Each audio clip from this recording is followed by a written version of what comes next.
Hello, everybody, and welcome back to Bad for Baseball, the baddest baseball podcast on the internet, presented to you by Betway. I'm Adam Peddle, joined alongside Nicholas Paleolog. Spring training is officially here. Pitchers and catchers are doing the reporting today down in Florida and in Arizona. We're going to talk about a little bit of what we should expect from pitchers and catchers report, but mainly the main things that we got to talk about right here. Big news drop last night. You've got Mr. Alex Bregman joining the Boston Red Sox.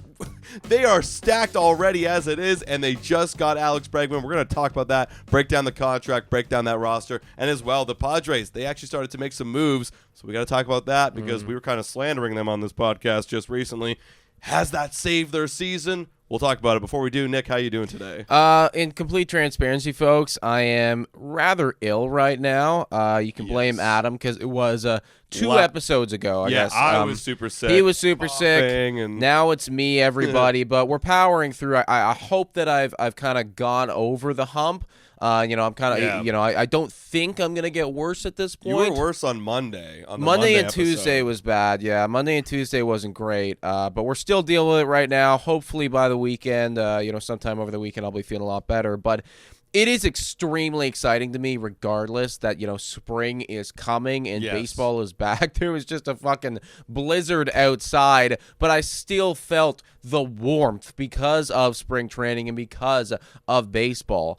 Alex Bregman clearly knew the deadline. He knew the time where he wanted to sign it. He got it in right under the wire right there. 3 years, $120 million to those Boston Red Sox. Dude, I was glazing the Boston Red Sox just a couple episodes ago, and you look at that lineup now, holy mother of God. That was a 500 team last year, and for me, I think they did everything that they should have done and then some. Oh, yeah, they did. You want to talk about that lineup? Jared Duran, a legit guy, right? Who could honestly be, again, last year he had the breakout year. Yeah.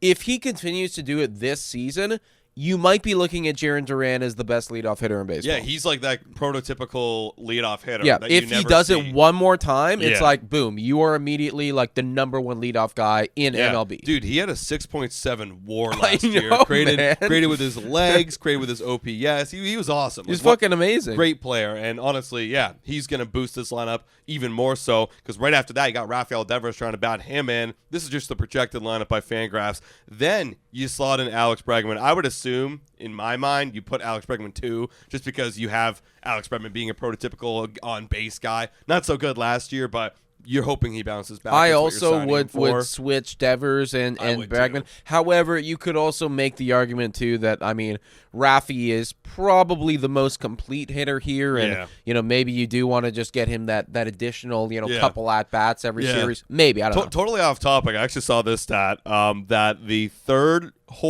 hole is actually one of the worst positions to put a player because they're most likely to have nobody on and 2 outs. I think the reason why that is because the first inning of a game, like if a pitcher's locked in, gets the first 2 guys out, they're going to see the most guys with nobody on and 2 outs. But anyways, totally side stat. Like as people are kind of being like, well, maybe we should change the way we set up our lineups and blah blah blah. But also, wouldn't they be the most likely to have runners on as well? Yeah, that's what. Wouldn't they be idea, the right? both? You know what I mean? That's They're also the most likely to have runners on. I don't know. Fair. Have to look into the numbers right there. Either way, top 3, regardless of how you spin it. Those 3 guys being sandwiched between one another, it's going to be phenomenal. That's one of the best top 3s I think in baseball right now. And then you've got Tristan Cassis, and we'll see what he could do. He had an 800 OPS. They wanted to trade him last year. Granted, only 243 plate appearances, but we'll see what he could do down at 4 hole. I suspect they're going to move him down because you look at the guys behind him. You got Masataka Yoshida.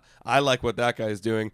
Yes, he didn't have an incredible year last year, but we saw flashes of when he first came over to Boston how good he can really be. Trevor Story, Willie Abreu, Connor Wong, and then Rafaela. That's a lineup that's super deep. The guy with the lowest OPS last year in that lineup is Rafael, that center fielder, and you've brought this up many a times. The prospects on the Boston Red Sox, can they get a center fielder breakout of some capacity and just replace Rafaela? Who knows how the season will shape up, but they're really protected and really deep right now. I would say that this lineup to me is, one, I don't know, one Jackson Merrill away from potentially winning the AL East. Yeah, right? one of the best lineups in the game. And the thing is, they have 3 guys with the potential, all of whom are projected to come up this year. 3 guys who have that potential to be that guy for them, to be that breakout, right? You never want to put that on a prospect, but you have 3 dice rolls. You got 3 dice rolls here. It's like I do think that one of them's gonna have a good year in 2025, right? That's just bound to happen. And you think about some of the other names deeper in that lineup who you kind of forget about. I mean, Trevor Story used to be great at baseball, and I know it hasn't really been the same ever since he left Colorado. But since then, he's been dealing with a ton of injuries. It's like, he's not – the most games he's played in a single season with the Boston Red Sox was 94. And that was in his first year in 2022. And I barely remember that. Yeah. Last year, he only played 26 games, right, with Boston. So you got to – if you can get one healthy season out of Trevor Story – you're probably thinking that those numbers are going to come back, right? And again, maybe you hope so. He is 32 years old now, and he hasn't been healthy for a while. Yes, that's concerning. A little bit. Of course, it's concerning. But what I'm saying is, if he is healthy, I would wager a bet that he's not going to be a low 700 OPS guy. I think that you're looking at least a high 700 OPS right there from a Trevor Story. If you can get him on the field every single day, that's a win in itself. But even just what he did, but maybe a little bit higher, like mid 700. Like, I'm being picky, and a healthy Trevor Story, difference. Goes a long way, man. Because you don't want to keep cycling people in and out there. Like, I don't know exactly who they had playing a lot of shortstop last year. Don't really remember that too much, to be honest. But you want to have a consistent shortstop. That's one of the most valuable positions in all of baseball. You gotta have him there. Yeah, no, I think that I would at least project him to get more than 94 at-bats this coming year, right? I'd hope so. And that alone is a win, right? Yes. So I look at this lineup, and I think that, you got stable floors in those top couple guys. And then you have a lot of guys in the bottom half too, and in your prospects where the ceiling could be massive. Like, have we even seen the best version of Masataka Yoshida yet? I don't think Is there still more to come from that guy? There certainly could be. Yeah, absolutely. So they're awesome. They're exciting. They're young, and they've also got a nice little rotation cooking right here. Crochet, Houck, Bayo. Crawford, they got Walker Buehler. What can you get from that guy? He's 30 years old. He's just eclipsing into his 30s finally. Lucas Giolito, what are you gonna get from that guy? There's some good dart throws right there in the back half of that rotation. And then you look at that bullpen. Here's a dart throw, Liam Hendricks. Yeah, Aroldis Chapman. People shit on Aroldis Chapman, and he's been bouncing around a few years. And yes, he's old, but he's 37, but still throws gas and still gives you quality stuff. He had a 1.1 WAR last year. That's really good from a 36-year-old the year prior. Very awesome. Garrett Whitlock, Greg Weissart. These are guys. Okay. I'm very excited for this Red Sox team. I mean, the roster looks really, really good. And I don't want to leave that conversation completely because I actually have an important question that I want to ask you right after this. But let's just take a look very quickly at the Bregman contract because this had people kind of like, whoa. $40 million a year for Alex Bregman. 3 years, $120 million. He actually turned down a $171.5 million offer, 6 years from Detroit. Yeah. So Detroit was out there. We were saying not the Blue Jays. Not the Blue Jays, yeah. John Boy and a couple other people were saying, it could have been the Blue Jays. It wasn't the Blue Jays. They didn't even have an offer. There was no offer. Was that the case? Yeah, there was literally no final offer from the Blue Jays. Interesting. There you go. All right. Either way, we were getting on the Detroit Tigers for not going out necessarily and spending and splashing. They tried. They definitely tried. That's however, a respectful offer. Yeah. It feels like MLB is really transitioning to a world of opt-outs. Yeah, so many opt-outs. Because Bregman's going to get $40 million a year for the next 3 years should he choose to continue playing with Boston. Because he's got an opt-out after 2025 and 2026. Yeah, that's honestly phenomenal. Yeah, you wanted $200 million, but you're about to make $120 million in 3 years. If you were to set that pace for the 6-year deal that you wanted to get, well, you're already more than halfway there. So, if in your mind, if you wanted $200 million, well, you can guarantee that money right now if you just stayed with Boston, $120 million. Or after those years, when you're 33, Can you get $80 million somehow, some way? That's a little bit tougher.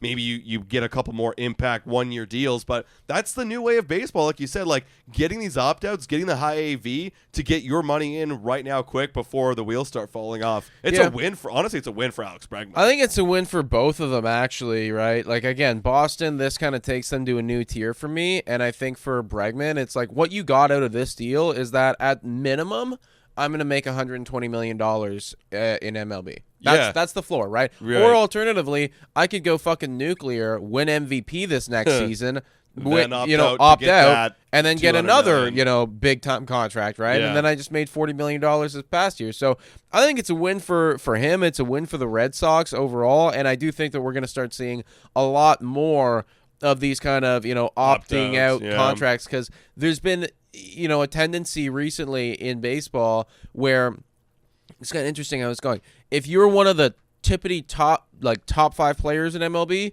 we'll give you an insane amount of money, like Juan Soto or Shohei Ohtani. But if you're not, then it feels like these teams don't really want to give you the locked-in guaranteed money forever. Because you're going to age bad. Yeah. And we're not okay with you aging bad. We're okay with those guys aging bad because they make they're superstars. Right. We're willing to take that risk, Yeah. So then the next best thing is, okay, well, if you're not going to give me like all that guaranteed money right now, well, let's work in a couple opt-outs here. Give me some high average annual value, work in some opt-outs. We both get what we want.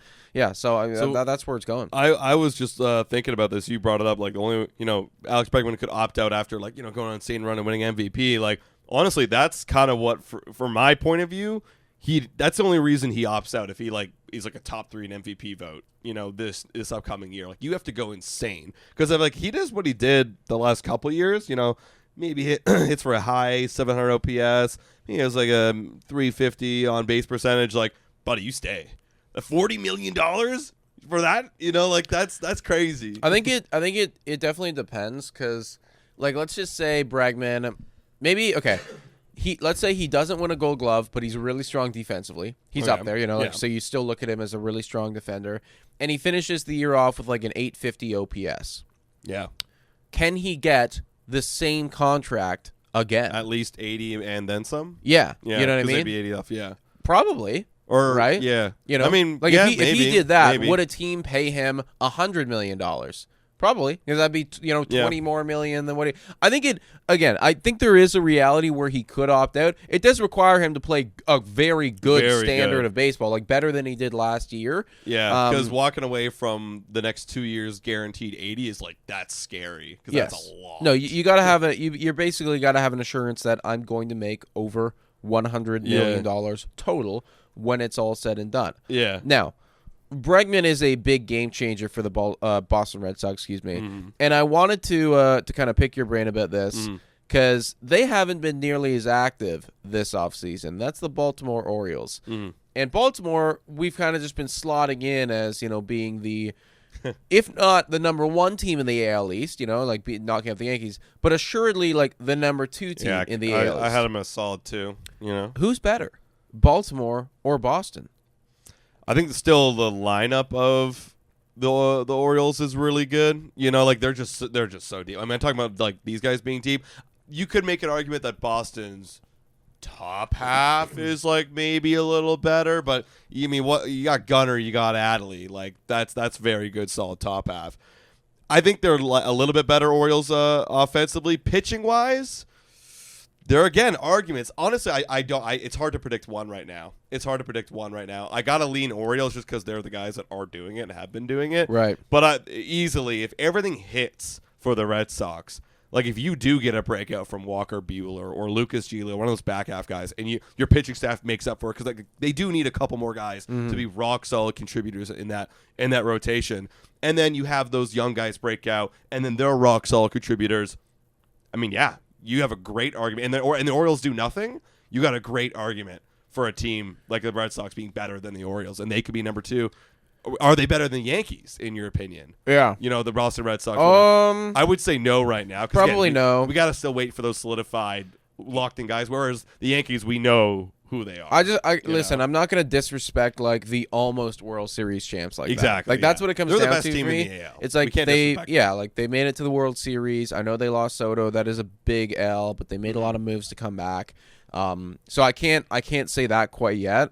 I look though at Baltimore and I look at Boston, and I do think it is a lot closer than maybe some people are giving them credit for. Right, like the lineup to me, the lineup on Baltimore is good. But there was actually a couple guys in there that weren't playing quite as great as they should have. Like Adley Rutschman last year, had a 709 OPS. He had a step back. It was pretty big step back. Still a phenomenal catcher, and still I'd trade away almost all of our top picks to have him on my team because I believe in him, and I do think he'll bounce back. Right. But something to note right there, you look at their projected lineup on Fangraphs. Only 2 guys actually had an OPS over 800, and that was Gunnar Henderson and Tyler O'Neill, who they actually stole from Boston. It's it was closer. all that second half. Sorry to cut you off. It was that whole entire second half. Everyone, because we remember they got cold as ice. Midway through the year they were all over like 800, and then they got cold. Yeah, cold. They as got ice. really, really cold there. So except for Gunnar. Except for Gunnar, who just guy. kind of kept annihilating the baseball and whatever. And I would anticipate that he's going to continue to do so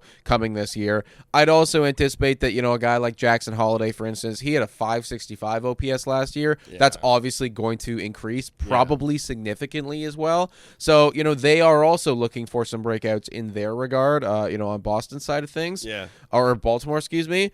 Yeah. The difference for me, though, and this is why I might make the argument that Boston is better, is that pitching staff.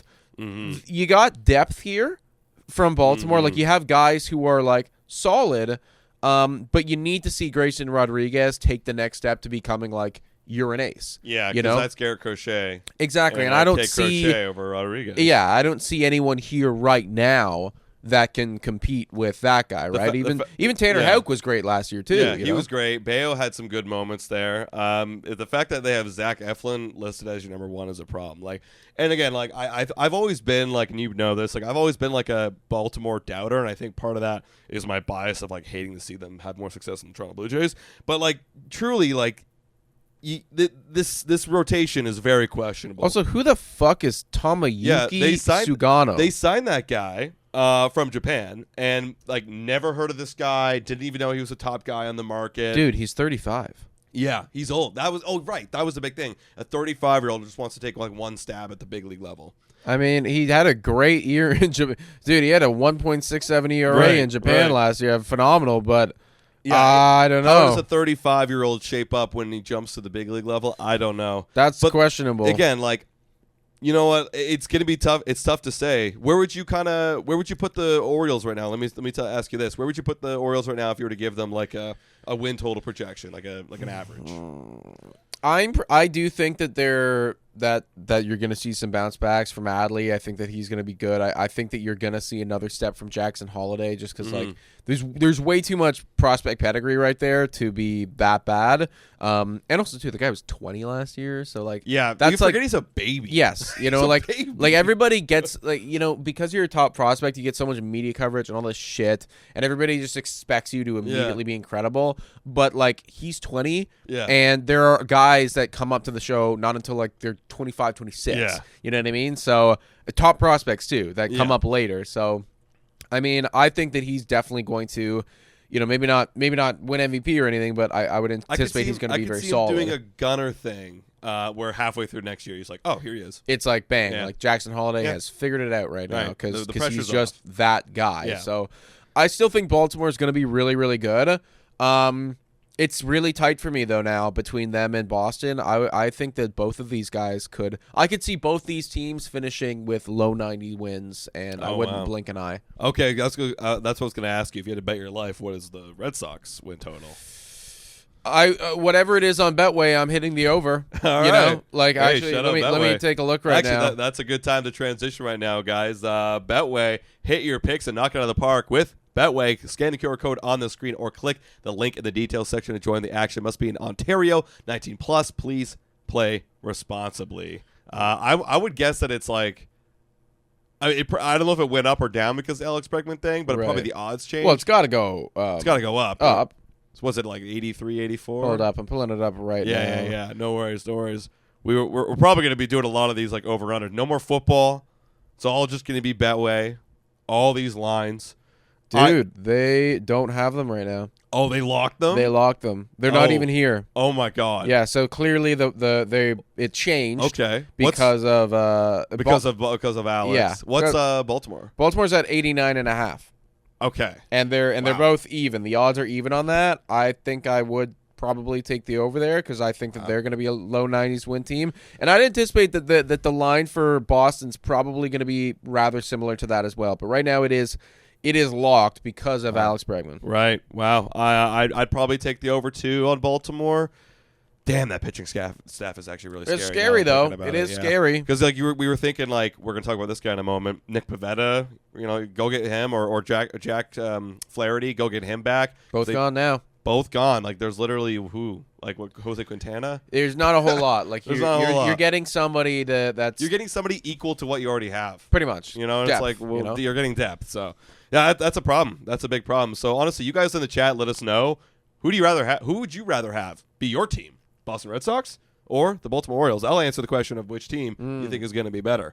Let's jump right into that, actually. Let's talk about Nick Pivetta joining the Padres on a 4-year deal, $55 million. I mean, I kind of forgot about this guy because, again, everybody's off the table. Spring training is coming. But he joined the Padres, who we've been kind of shitting all over the past week for their management issues. And they said they need to go out and get a couple arms and a couple bats. They did go get a couple arms and a couple bats. The arm they got, obviously, was Nick Pivetta. What do you make of this deal? Do you like it for them? Because right now, if you look at what their starting pitching staff looks like, it's Dylan Cease, Michael King, Yu Darvish. That's the 3-headed dragon right there. And then it's Nick Pivetta. And then after that, you got Randy Vasquez, and I really don't know much about him. He had a 4.49, or he's projected to get a 4.49. What do you think? I think it's nice. Like, I think that this is going to help. It certainly can't hurt you. It makes the rotation look good. Like the rotation, like, again, on paper, I think that you look at Padres and you're like, oh, this is 90 wins. Nice. Like on paper, right? Yeah. But I think that this team's problems goes deeper than the on paper stuff, right? Like how does it affect a player when you hear your name being thrown around in trade talks? Because Michael King, and Dylan Cease, both those guys, Bogarts.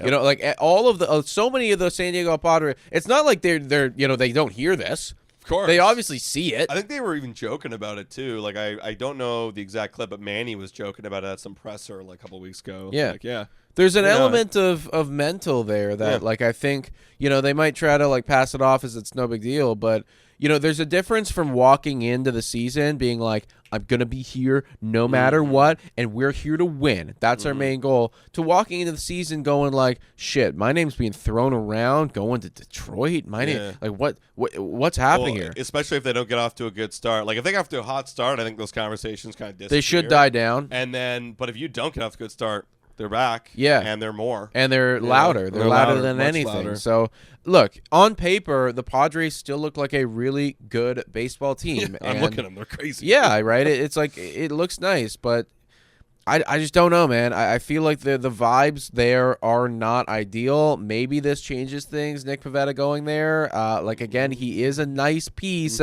but I would still say that the Padres are a firm, third for me in the division. I don't see them winning 90 games this year. No. Maybe mid-80s. Yeah, like I made a little short. Said 83, right? I said 83 because I realized we took the under on 84.5. Like I got to stick by that. I could have said 84, but I said 83. No, I mean I think that makes sense. Like that's kind of where I'm at. I'm predicting them to sell. And if that's the case, well, they're going to be a little bit under, and they're going to sell off their pieces. I don't know which pieces. Maybe a lot of that pitching staff, and they just pitch fucking nobodies for the rest of the season. But yeah, I mean, I hope, and if you're a Padres fan listening, I hope that you guys are going to be fine. Like, I really liked your team, right? I mean, that's past tense. I still like your team. I like seeing them going up against the Dodgers. That was one of my actually, I think that was my favorite series, the NLDS Dodgers and the Padres. That was super hype. It was great, yeah. You almost had them, and then you didn't. But yeah, I'm looking at your team like Luis Arias, Tatis, Merrill, Machado, Cronenworth, Bogarts. Those are like names that I read and I get a good feeling in my stomach. Yeah, I'm comfortable. That's a solid top six. Like on paper, that top six is right up there with anyone. Absolutely. It is like deep, dude. It's super deep. And you look at the pitching staff as well, and you're like, oh, okay, you got an ace, you got some depth there. Yeah. Nick Pivetta is nice. Like, again, on paper, this team looks really good. I'm talking myself into them being better than I think they're going to be right now. If they get off to a hot start, actually, like, again, this might sound like I'm contradicting myself, but if they do get off to a hot start, it might change some things. They'll change things. That's it. But they got to get off to a hot start. And, I mean, we've seen teams not get off to a hot start, and then their whole season's derailed, a.k.a. the Toronto Blue Jays. If they got off to a hot start last year, it'd be a completely different conversation. Could be. Same thing is going to happen this year with them, right? So same thing is going to happen with you guys. Also, they made a couple more additions. These were the bats they went out and grabbed. And honestly, now that I'm looking at their team, they didn't need to get like a superstar bat. They got Jason Hayward, who's 35 now. Jesus Lord. And then they got Connor Joe from the Pittsburgh Pirates. Shout out Connor Joe. That's always fantasy waiver. Yeah, fantasy exactly. Waiver Never good enough to get drafted, but just good enough that you like might need to stream him for a week or something. A couple injuries. He's hot for a week. Yeah, right, Connor. Yeah, Joe, exactly. Like, he's always been that guy, man. Yeah. I know I've had him on my team multiple times. Me too, right? Now he's going to be a waiver bench guy for the San Diego Padres. He's 32 years old, if you can believe it. Wow. That's crazy. He went late, but making his way. There you go. So that's the San Diego Padres. Honestly, like, good. Again, overall, good move. I mean, I can't shit on. No, it. It's a good move, dude. Yeah. Is it enough? Does it move the needle? Enough? I don't know. I think it. Like, again, the team's good on paper. Everything looks good. The bullpen, little less than it was last year, but that's going to happen when you lose Tanner Scott. I mean, they have an opportunity to write their own narrative here, and we'll see what happens. And if they don't, then goodbye. Ownership will take control. Let's move on and talk about this guy. Oh, I love talking about this guy. Anthony Rendon, the biggest thief in MLB history. He's going to miss even more time. Can you believe it? He's going to have hip surgery and is expected to miss a large amount of the season. Wow. Holy crap. I thought it was a joke when I first read it. I was like, there's no way this guy's missing more time. Oh, and then my brain starts to think, is this a conspiracy theory? Is Rendon faking it because he doesn't want to show up to work? Oh, I got to have a hip surgery and all this crap. What are your reactions to Rendon? Well, I mean, who knows, maybe. But, like, I almost feel bad for him in a way. I do and I don't because, like, it feels like he could have addressed the media and addressed these things so differently, but it's just because he's kind of treated baseball as just being this job that he doesn't really care about. Yeah. But, like, I don't feel bad for him. I certainly feel bad for the LA Angels though and their fans, right? Like you went out, you got this guy after he had a couple monster seasons with Washington, after he won a World Series with Washington, right? And you're thinking to yourself, okay, we're gonna pair this guy up with Mike Trout and Shohei Ohtani at the time, and we are gonna have one hell of a number 3. And if all those guys were playing at their primes, I mean, fuck, then, that's the best top 3 in all of baseball right there, if they're all playing at their primes. Oh, yeah. But that just didn't happen. And Anthony Rendon, since coming to the LA Angels, has spent the majority of his time on the IL and is now going to continue to do so. The expectations for him at this point, nil. If they could cut that contract completely, they would have done it years ago. Yeah, I agree. I'm also looking at just like overall highest paid contracts. He is the 10th highest AAV in all of baseball at $35 million. Like, and these are amongst guys like Mike Trout. I mean, he's also injured too, but I think you got a good amount of chunk out of him. Juan Soto, Shohei Ohtani, Aaron Judge, all the guys. Oh, and now Alex Bregman. He's top 5. That's crazy. But the point being is, like, this guy hasn't been on the field, and to your point, I feel bad for the Angels fans. But I do not feel bad for Anthony Rendon. Like, once you came out and you said that you don't care, or not that you don't care, but you don't. Yeah, like, it's kind of just like a job to me, like da-da-da. Okay, well, if it's just a job to you, I'm thinking about back when I used to work a 9 to 5. If it's just a job to you, I wouldn't feel bad about missing work. In fact, I'm like, hell yeah, I'm getting paid leave. This is awesome. So if that's the way you feel, then, I mean, good for you, but that's why I don't feel bad for you. Like, if that's the way you really see it, then whatever. Like, You know what I mean? Yeah, no, I certainly hear you, man. Like, I think that's why I pulled back on saying that. Like, if he was out there, like, really giving it his all and wanting to be out there, then it's like, shit, dude. Like, this sucks. But that just isn't the case. I'm doing some quick math right here, trying to remember how to do percentages real quick. So so bing divided by that equals that. Oh my God. What's the math? So Anthony Rendon. He has been with the LA Angels for 5 years now. One of them was the COVID year. That was his first year. 5 seasons. He's played 257 games. Mm-hmm. That works out to be 36% of the entire. And I factored in the COVID year too. So I gave it 60. Right. He's played in 36% of the total LA Angel games since coming to the Angels, and in that period of time, he has amassed 3.7 WAR and a 717 OPS in 5 years. And he's got paid well over $1 million in that time frame, closer to like $200 million actually in that time frame. Okay, I gotta look this up because we were there's always the debate of like what's the worst contract in history. Right. I think Rendon's is starting to get up there because the one other guy people who owned the worst contract in history was Chris Davis on the Baltimore Orioles for quite a long time. I forget exactly when he signed. I want to say it was like after 2015. Someone will have to fact check me on that. But after he signed, he had an OPS of 670. It wasn't the fact that he wasn't on the field. Like, he was on the field a lot, like 157 games, 128 games, 128 games, 105 games. But it was the fact that he had a 670 OPS. He still hit 92 bombs, but he had a negative .27 WAR. So he actually hurt your team that entire time when he was on the field. And I got to look up his contract. I'm going to look it up. But there's an argument there. Do you think, once I find the details, do you think that Rendon could be possibly the worst contract in all of baseball? It is quite horrendous because, dude, he's a free agent in 2027, so you still have him for 2025, 2026, and then would that be the 2027 year or? I guess probably, right? Let me see. Actually, I got him right over here. He'd be a free agent in 2027. That's when he's a free agent. So after that season. So they got him for 3 more years. He's barely going to play this year. I mean, I think when it's all said and done, you're probably going to be looking at Anthony Rendon playing about a third of the total games that he could have played. Mm-hmm. And let's face it, like, he's old now and he's injured. He's not going to be playing well. Right. So, and I could even see them cutting him in his final year. So it might not even be a third. It might even be lower than that. Right. And, if you end up paying somebody, like $245 million and they play, 28% of the total games that they could have, and when they were on the field, they suck. Yeah. That might do it, actually. Yeah, no, I hear you. I did find Davis's contract. Granted, this was 10 years ago, so this at the time was like a lot of money. He was a 7-year, $161 million contract. Even nowadays, you're like, wow, that's a lot of money. But back then, that was like, you were on the creme de la crop or whatever.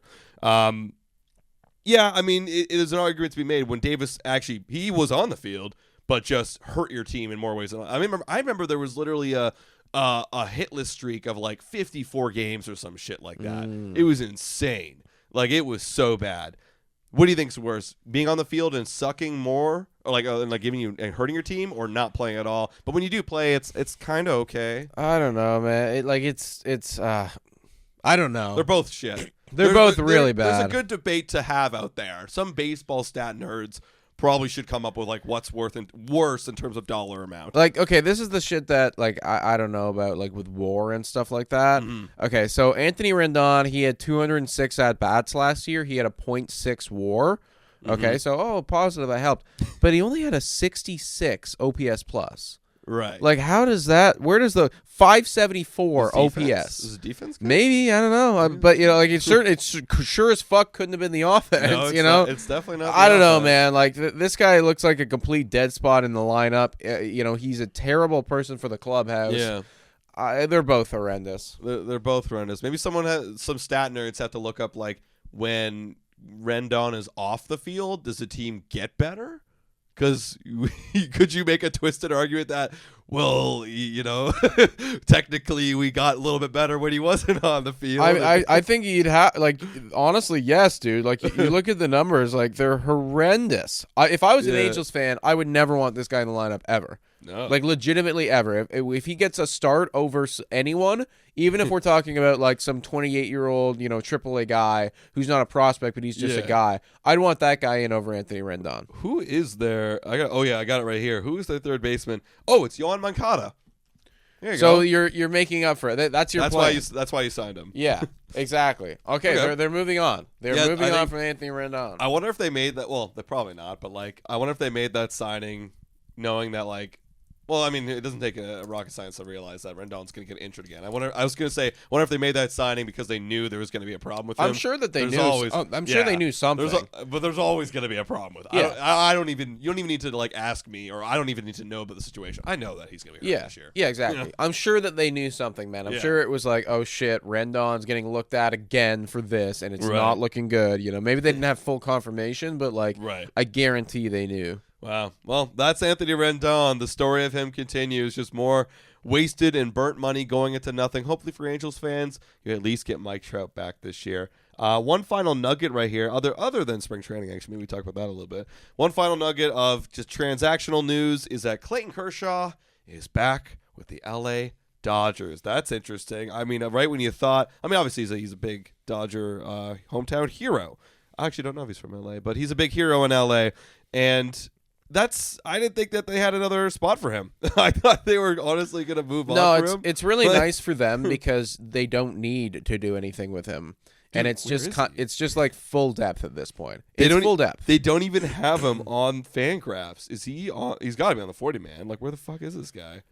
He's going to be depth, man. He might not play for them a lot. Like, I'd say, Clayton Kershaw, 60 innings this year, maybe. Like, it's not going to be a whole lot, and it's just the life of luxury for them. I'm a little surprised, honestly, that Kershaw didn't just hang him up because, like, he has won the World Series before. Mm-hmm. He's obviously going to be a first-ballot Hall of Famer. We're talking about one of the greatest pitchers of our generation. Yeah. And, he is pretty old at this point and probably, not going to be playing his best. So, again, maybe he just wants to get one more ring and kind of just get people to carry him. And, honestly, if I'm going to carry anybody, like, you've earned it. You've earned another ring that we can carry you to. But he must have been injured last year, right? Because he only pitched, like, 30 innings. Maybe he wants to, like, get – because even the year before, he was an all-star. Yep. Like, that's kind of wild. Yeah. Like it was. I thought he was longer moved because I didn't hear about him all last year. Maybe that's why I'm thinking that. I thought he was a longer move from being elite. But only he's Hall of Famer, man. Yeah. This guy, like when he's healthy and like playing, Kershaw is still just as good as anybody. And I guess the beautiful thing for the Dodgers too, right? If they wanted to run that 6-man rotation, they could. Oh, they could. And like that'd probably be great for Kershaw. Alternatively, like they could, do they eat like. Just start him whenever, If he's feeling up to it and our guy needs a rest day, like, all right, like, there you go. Dude, like he just hangs out in the dugout. He's like, yo, Kershaw, you want to pitch in 2 weeks? Okay, Ohtani needs a break right now. Yeah, Ohtani needs a break, Okay. And I think, honestly, from a Dodgers perspective as well, they're probably a little triggered off of what happened last year where it was like, oh my God, like, we had nothing when we made it to the postseason. If you're backup guy to somebody getting injured is Clayton fucking Kershaw, I think you're okay. Yeah. Well, let me paint this picture because there is avenues where this rotation gets hurt again or underperforms. Like Roki Sasaki, I know we're all super excited about him, but like there could be a reality where he just doesn't have it the first year. I mean, he's still a young guy. Could be a reality, he just doesn't have it, right? Tyler Glasnow never pitches a full season. Mm-hmm. There will be a spot open because history often does repeat itself for him. Blake Snell, he was hurt last year and also has like these crazy like peaks and valleys of performances. Maybe he's underperforming. Yeah. Yamamoto, he was hurt, but like again, we don't really know too much other than he's like pretty good. And then after that, like the fifth guy is Shohei Ohtani, but he's hurt to start the year. How much do you want to push him? He's getting, over the age of 30, and how much do you really want to pitch? Do you want to pitch him all 32, or do you want to spot start him here and there?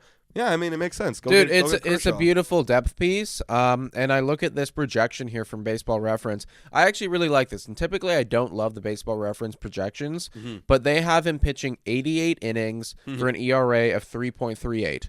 Yeah. And honestly, like, that kind of checks out for me. It's like, okay, yeah, like, we're not going to have you even throw 100 innings. We're just going to have you throw, like, occasionally, like, step in for this guy who needs a day off, or, somebody's injured for a couple weeks. Kershaw's filling in. Yeah. Like, that's it, dude. And that's fucking, like, if you're Clayton Kershaw, insane. You're almost retired. You're chilling. You're letting the other guys take the brunt of the weight, and you're just kind of all along for the ride. Dude, I think it's so wild when I look at Kershaw's career. Like, he started in 2008 when he was 20, and I'm like, obviously now it's 2024 or 2025. I'm like, dude, this guy's got to be like a dinosaur, and he's still 36. Yeah. Oh, he's turning 37 soon in 6 days. You know what? It's really, honestly, Clayton Kershaw's career is so cool to look at because he's only ever been on LA. They are going to retire that jersey for sure. They have to. 100%. Like, first ballot Hall of Famer, won a World Series, 5-time ERA title, Triple Crown, 3-time Cy Young, MVP. That's a jersey retired for sure. Because like this guy, honestly, like carried you through the 2010s when you weren't winning. Yeah. And then like kind of saw you as you started your new era in the 2020s. Yep. Wow. Shout out to Clayton Kershaw. So he's back with the Dodgers. Probably will be a Dodger for the rest of his career if I had to bet on it. Oh, yeah. And now finally, there isn't really much to talk about other than the fact that spring training is back, and I already feel my phone blowing up right now of just like notifications of, Toronto Blue Jays and all these other people showing up, and it's super exciting. And I'm really looking forward to it. Games actually start this upcoming or next Thursday, excuse me. It will be the Cubs versus the Dodgers. The reason why they're starting early before everybody else is because they got that series. I believe it's in Tokyo, if I'm not mistaken, where they're going to start. They always do this thing when they start overseas, like one game. Super cool fact about that game. You're going to have maybe Yamamoto versus Shota Imanga. That's awesome. That's super That's really, cool. really cool, man. Yeah. I mean, listen, MLB's done a lot of things that I don't like. And Manfred, he can fuck off. But I do think that they're doing a good job at integrating Japan into the market. And, like, let's face it, right? Like, I know NFL is trying to do something similar by bringing in kind of Europe and all those viewers. You have such a great following and love of baseball in Japan. Yeah. It only makes sense for MLB to try to integrate those baseball fans also into MLB, and they're doing a really good job of it right now. And I honestly think I love what they do. They do an overseas series to start off the year, and then they go to London at one point in the year. And I said this about NFL too. NFL's starting to pick it up recently. I think we need more games. Like, why not find a way to cycle in every single team in through Japan, like at least once per year?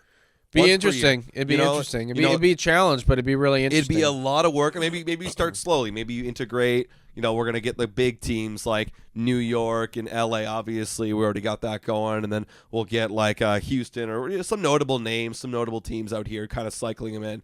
Just like kind of what the NFL does, except they do the Jaguars. Weird. They're not a notable team. But, cycle that in, get that a little more integrated, because I think, you're right. Like, that's the easiest. Like, it's almost like you're striking oil as a league for fans. They're going to be diehard. Yeah.